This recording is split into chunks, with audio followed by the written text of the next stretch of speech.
Zee 24 तास एक पाऊल पुढे। झी 24 तासच्या दणक्यानंतर उपमुख्यमंत्री अजित पवारांनी राज्यातल्या जनतेची माफी मागितली आहे। भाजप नेते विनोद तावडे यांनी झी 24 तासचे याबाबत आभार मानलेत। झी 24 तासचं मी मनापासून अभिनंदन करतो। सत्तेचा माज असलेल्या नेत्याची आपण मगरुरी उतरवली आहे, पण माफीने हा विषय संपत नाही।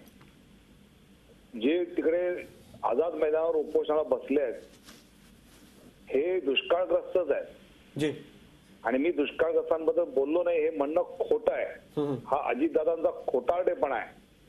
त्या माफीने भागणार नाही, त्यांनी आपल्या पदाचा राजीनामा दिला पाहिजे अशी विरोधकांची मागणी आहे।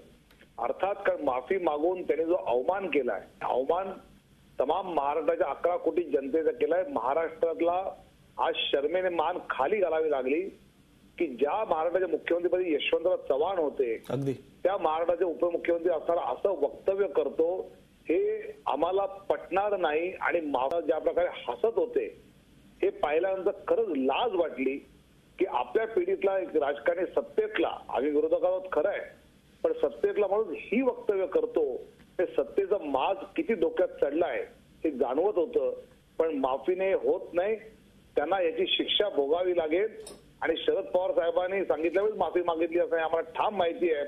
शरद पवार साहेबांनी यांच्यावर कडक कारवाई केली पाहिजे असं आमचं मत आहे। झी 24 तास एक पाऊल पुढे।